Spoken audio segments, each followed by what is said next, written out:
Hello, my Lenny Things family and friends. Welcome in, guys. Y'all see we are kind of in our comfy zone, right? So if we're here, it is my segment on my channel where I am sharing with you guys a beautiful book, a beautiful story about a beautiful lady.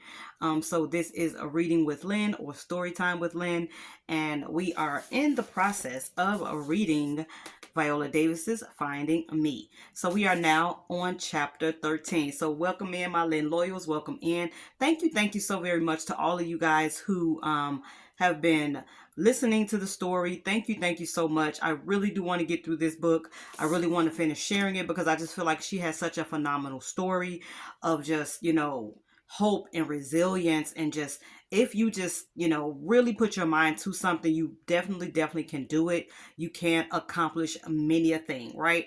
So like I said, we are on chapter 13, and chapter 13 is a bit long, so I may cut this into two videos. So I may just read half of chapter 13 today, and then we'll pick back up on the other half because some of the chapters, have been kind of small, but 13 for some reason it's a little bit longer than I thought. So we're going to do maybe about half of chapter 13.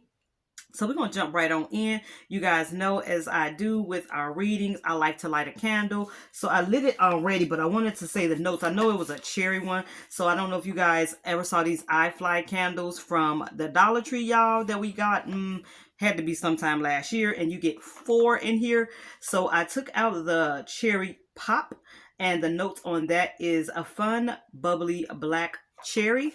Smells yummy, y'all, in here. So got her lit up, got the room smelling all nice. Let me know if you have a candle lit. Like, if during this time, have you started to kind of like, oh, well, you know what, it's, story time with Lynn. Maybe I'll light a candle. And if you did light a candle, let me know what scent you had. So here we go with chapter 13, and it is titled The Blooming. And our quote of the chapter says, "Jump and you will find out how to unfold your wings as you fall." This is by Ray Bradbury, guys. Alrighty, here we go. She says, "When I graduated from Rhode Island College, a voice somewhere far in the recesses of my psyche, which was always true, honest, and in hindsight, beautifully cognizant." Well, I'm sorry, guys. As I always let you guys know, you definitely do not have to just sit and watch me read. You can play me in the background, possibly on your way to work or on your break at work if you like, or cleaning up and things like that. This is one of those videos where you definitely can just listen. So kind of like an audiobook type of thing going on here. So definitely enjoy this any way you like. If you want to sit down, get you a drink, and just chill, do that too, okay? Here we go, guys. So it says that I didn't have the courage to always listen to, but when I did, it served me perfectly. Steered me to apply to a 6-week summer program at Circle in the Square Theater in New York City. I got accepted after the URTA audition in New York. I got a full tuition grant in the 6-week program, but I needed money to live in New York for those 6 weeks. A great woman ran the Rhode Island State Council on the arts at the time. Iona Dobbins was her name. She was dedicated to artists and the arts. I cried in her office begging for money. She listened to my sob story, gave me a napkin, and said, "I'm going to get you the money." And that she did. She got me a $1,200 grant. That incentivized me to earn the rest of the money that I needed myself. I worked at a factory where you made just boxes. You just made boxes. That's all you did all day long. I worked at another factory, and then I started working at the PPAC, which is the Providence Performing Arts Center, doing telemarketing work, which is horrific. People scream at you through their phones, "Stop calling me on the phone. I don't want you calling me." Blah, blah, blah. It was great training for an actress because it's the height of humiliation, the height of rejection. I had a technique where I would always ask for the man in the house if the woman answered. I would use my sexiest voice almost always. The woman would ask, "Who may I ask is calling?" Or, "Who is this?" Then I had them. I could keep them on the phone. That was all I had in my bag of tricks. A friend who had also been a student at Rhode Island College was the head of publicity. Viola, I will pay you $20 an hour in cash, she says, if you pass out the flyers about the play in Times Square. So that became one of my jobs during the 6 week program at Circle in the Square. I only passed the flyers out and didn't have an acting role because I was just out of school, didn't have an agent, and newly arrived in New York from Podunk, Rhode Island. I certainly wasn't a professional yet. I thrived at Circle in the Square, though. I loved New York.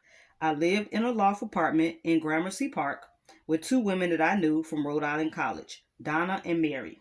New York kickstarted that part of me was always that was scared. It catapulted me out of my comfort zone. New York was just a different kind of vibe. The crowds, the smell, the noises, the buildings, the life. Men whistling at you as you walked from the subway. I had received my best training ever. I had had a lot of wonderful acting teachers back in the day. Theater at the Circle in the Square program, summer of '88 was the absolute greatest that I had ever had. I came to life under the tutelage of teachers there, like Jacqueline Brooks, great actors like Philip Seymour Hoffman and Felicity Huffman. Kevin Bacon were students. It was a no holds barred, courageous scene study, acting study, voice, movement, everything. It was comprehensive, a training program where you couldn't emotionally hide. Alan, who was one of the teachers himself, he was kind of a strange man. He was mysterious when I look back. I think he was just quiet. As artists, we're so used to the flamboyant personalities and we're almost offended when someone is not that way. Alan's flamboyance was in his intense, quiet observation. There were close to like 30 kids in my group and more than 100 students in total. And you would pair off to do scenes. Everybody was coming from different parts of the country and staying in apartments in different parts of the city. We would go to each other's apartments or sometimes practice a scene on a stoop. We would come in, perform the scene, and Alan would just stare. Then he'd get up and stand in the back of the room, and then he'll sit again. It was as if he was silently watching a football game and internally getting anxious because his team was close to winning. The scene would end, and there would always be a deafening silence. So Emily, one of the students, decided to do a scene from the play Agnes of God by John Pillmeyer. The story is about a young nun who becomes pregnant inside of the convent. She insisted she had no intercourse and says God impregnated her. There's absolutely no evidence of anyone on the grounds of the monastery or in her room, and at a certain point, she begins to bleed from her hands, a stigmata. It becomes apparent that the baby may be a case of immaculate conception. The Mother Superior calls in a court appointed psychiatrist to make an assessment. The scene started with the actor playing the psychiatrist who had pinned Emily, to the wall, screaming, Agnes, Agnes, whose baby is it? Tell me now. She's supposed to shout back, It's God. But Emily whispered, It's God. Barely audible. I cringed, knowing Alan would dig down deep to see what was blocking her. There was the usual silence after the scene. Emily finally said, Where's your voice? Emily was shaking at this point. She said she didn't know. So Alan insisted, You must know who took your voice. Emily and I were really close that summer. We were both painfully shy and awkward, and people like that usually find and cling to each other. We talked about life all the time. She just keeps saying she wanted to get better. Better from what? I don't know. But even I wanted to know where she lost her voice. and why she always looked so scared and jittery. Showing intense emotion, she finally said softly, "My father would hold me down on the bed when I was 9 and beat me and grape me. He would cover my mouth, and the whole class fell silent." My heart just raced. Alan asked if she wanted to do the scene again. She wanted to. She was braving something, and it was not acting. This class was a tool to unlock a deep pain, to save that little 9-year-old girl. Her scream was the sound of an animal that's about to be slaughtered by a pack of wolves, and it is calling on every strength left in its body to fight, to live.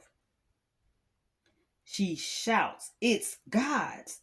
This baby belongs to God!" And she falls to the ground in a heap, and Alan held her. We were all in various stages of shock and tears. Me, I was jealous. All my scenes were emotional. Well, explored, and I thought, but this was next level. I was broken, and my brokenness brought me here, to acting, to New York, to wanting to heal and live and feel alive. Well, after the 6-week summer program, they asked one student to join their theater. They asked me. I declined, saying Circle in the Square is a great training program, but I want a program where I can get a job afterward, I said. I wanted a training program where I knew that as soon as I finished, I would be working as an actor, that I would have an agent, because without an agent, you don't get jobs. I wanted to be able to say that I trained as an actor. Now I was working as an actor. I wanted to be assured that I had a paycheck to cover my bills, to put food on my table. I did not want to go back to Central Falls. I asked Mark, another good friend of mine who was in the program at the time, what program can I get into where at the end of it, we're auditioning for people who can actually get us a job? I asked. Well, those, he says, would be Juilliard, Yale, and NYU, Viola. Those are the programs. And maybe SUNY Purchase, where they have auditions in the 4th year, he replied. They called them league auditions back in the days because there was a league of 13 schools. But now only these 4 schools invite agents and casting directors from all over for youth 4th year auditions. Toward the end of my gap year, I applied to Juilliard, one of the 4 schools that Mark had named. I would have applied to all 3 schools, but I only had enough money for one application fee. I decided my next move was to get training at one of those programs that Mark told me about. But I had missed the boat to be accepted and enrolled for the coming year in any of them. I decided to take a gap year. I knew I needed to grow up. Circle in the Square Theater is smack dab in the middle of Manhattan. I was taking the subway on my own. I was living in an apartment in Gramercy Park with 2 friends from Rhode Island College. I had never been sexually active. I had never had a boyfriend. I had never lived on my own. I had never traveled overseas. I just wanted to grow up. I wanted to experience life. I wanted my life to be as expansive as I felt my mind was, my imagination was. I remember praying. I was a non-church going person, but I started praying when I was younger before bed every night in order to sleep, to calm my anxiety. I prayed harder when my father would be beating on my mama, especially when it got bloody or brutal. I prayed when he slit her arm open. I prayed when he stabbed her in the leg or in the neck with a pencil. It's all I could do. Now at 21, I prayed that my life would manifest in a way that made me worthy to be a professional actress, travel out of the country, and get a boyfriend, maybe. In that year off, I became a professional actress. My first professional production was in Providence, Rhode Island, at Trinity Repertory Company in August Wilson's Joe Turner's Come and Gone. After I came back from those 6 weeks at the Circle in the Square Theater in New York, I acted at Trinity Rep for about a year. The artistic director was Adrian Hall. I had auditioned for him. I had knew him. He had seen my work. He retired during my gap year, but we did maybe three plays together after he retired. Director Susan Lawson, whose crappy apartment in New York I would later sublease when I went to Juilliard, took over for him. I juggled a day job and a night job. I returned to work at Providence Performing Arts Center as a telemarketer during the day. The Trinity Rep performers were at night, so I had my days free. The acting training of humiliation and rejection at the Performing Arts Center by day, then actually performing professionally in a play at night.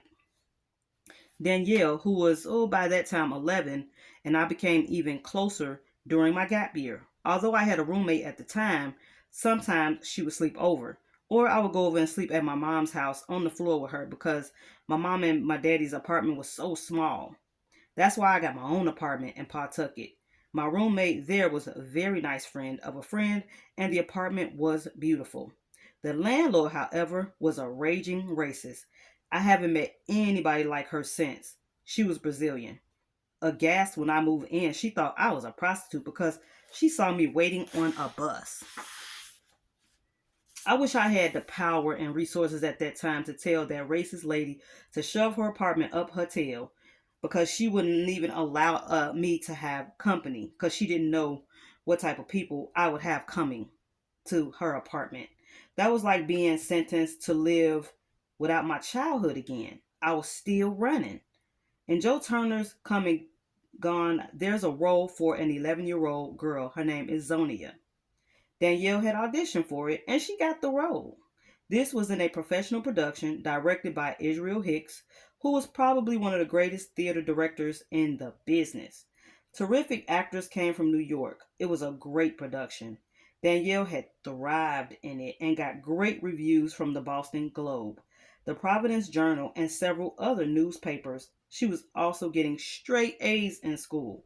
After school, she would take the bus from Central Falls to downtown Providence for rehearsals.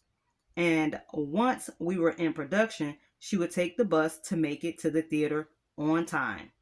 Man, we were still running for buses all the time. I could easily make Danielle run by egging her on. Danielle, the fastest runner in Central Falls. At night after the play, and we were exhausted, I would take her back home on the bus and stay with her at my mom's house because it was too late to be walking back to my own apartment, which was kind of close to mom. A lot of the fighting between my parents had subsided by this point, although the alcoholism was still rampant. While rehearsing Joe Turner's Come and Gone at Trinity Rep, two big events had happened. I had auditioned at Juilliard and I met David, the man in my life for the next 7 years. David was in the play. David played Jeremy and I played the role of Molly. He was a professional actor who came from Boston. To me, it was like meeting a black Marlon Brando. He was a great actor. I saw him, he came to me, and I thought I was completely, absolutely, without question, in love. He was my first boyfriend. David was an older, blacker than black. He had immersed himself in black history and black consciousness and black literature. His favorite type of music was jazz. He also was a film enthusiast. He would start watching films early in the morning and would not stop until the next day. His harmonica or mouth harp skills were spectacular. It all made me feel so grown up. We would go out after the play to the bar next door. We bonded over Long Island iced teas. I like Long Island iced teas because the drink actually tasted like tea. I would only have one though. I was 23, a big girl now, and a professional actress, using the lingo, doing what professional actors did, hanging out with experienced actors. Once a play is running, you have your days free. That's when I traveled to New York City to audition for Juilliard. Alrighty, guys, we're going to stop there. So sweet. She has now met her first boyfriend, y'all. How exciting at 23. Oh, wow. Wow. What do you think about that? Um, so again, we will pick up in the next one. Yeah, because y'all, it's some more. It's a little bit more to that chapter. That chapter is kind of long, but I enjoyed that. And so now we see as her life is unfolding in this chapter, and just all the things she's done. Like, you know, you have to have that will in you. You have to have that deep down in you to want to do it. And just seeing how she is just so interested, like knowing from a child that she wanted to be an actress, and just taking the steps along the way to be able to become that actress, getting the proper training that she knew she was going to need, doing the auditions she knew she was going to have to do, filling out applications. Girl, it's a whole process. So no matter what it is that you wish to do or would like to do, know that there is a process, and you have to take part in each one to achieve these goals that you're setting for yourself. I'm just so amazed by that, guys. So that is our story part of the day. Y'all know I got to bring y'all a Black History fact, as we are still in Black History Month. And since we are reading a book, I am going to be speaking about a author. Okay, guys. So our author today is going to be Alice Walker. So she is known for writing the ever famous The Color Purple. I'm pretty sure you guys have heard of it. You probably read the book or saw the movie. Of course, the movie was inspired by the book. And the book, I have read the book and I have seen the movie. And it is so crazy, but the book is definitely longer than the movie. But of course, you get everything in the movie, but the book is longer. It says that she wrote The Color Purple, and that she also wrote a book called A Work Offering Healing, and it was called In Search of Our Mothers. And it offers healing and hope and wholeness through creativity of arts, storytelling, and singing. So her legacy is a reminder that words are not just mere symbols on a page, but vessels of transformation, catalysts for growth, and beacons of hope. It was one thing that I did not know, like a one little fun. Well, it's not that fun, but one fact that I didn't know about Miss Alice, is that Miss Alice had a daughter. And I forgot what her daughter name was. I thought I wrote that information down. As I, read up or find these little facts for you guys to share, it just takes you down the rabbit hole and you just continue reading. And so I was reading about her daughter, and that her and her daughter were actually kind of estranged. Like, her daughter did get pregnant as a teenager. Her mother was not happy about that at all. And they kind of lost their way for many years. And one of the things was, because Alice was a writer, she was always very busy, and she was always sharing of herself with others, to kind of share her creativity, or share things with others, that she was not there to share a lot with her daughter. And then actually, when her daughter, like I said, did become pregnant as a teenager, they did not speak. They did not speak for many years. Now, I did read, I think at the end of it though, that they now have, or as of late or later on down in the years, they are speaking again. And I was so happy to read that revelation, or to read that news, because I was like, I don't know how I would be if my mother, Lord's will, if she was still living, and like, there is no way my mother could be living and I'm not talking to her, or she's not talking to me. But I do know that things happen in life. And sometimes, you can get separated from a loved one, a parent, a sibling, um, or someone very close to you, because you just don't know what type of things may have happened between them. It could be traumatic. It could be anything. So I know things happen like that, but I personally am grateful for the relationship that I did have with my mother. Though I lost her young, my mother was always there for us and always was talking to us. I'm the same way with my girls. We're like, not friends per se, but my girls love me and I love them. And I just could not imagine my life without them. I could not imagine purposely not speaking to my girls. I just could not imagine it. But there is your Black History fact of the day. And before I go, I wanted to say thank you. This came right after I did my love mail, so I did get some more love mail, yes, from my girl Andrea Nicole, which me, Andrea, and the YouTube bestie Daniel, we do love to like exchange cards. around Valentine's Day. So yes, my card came. Thank you, friend. And then I saw when I opened it, I was a little scared because y'all know she leaves sprinkles or sparkles and cards. And I was like, these sparkles kind of heavy. I didn't get sparkles this time, y'all, but I did get stickers. Y'all know how I am about the stickers. So she put some stickers in here. And then the fun, cute little cards that we love to exchange like we did back in grade school. So this one says amazing BFFs. So cute, little mermaid. There is another one in here, and I think it's Star Wars. I'm trying to open it up. I mean, you actually close them up, use the little heart stickers and everything.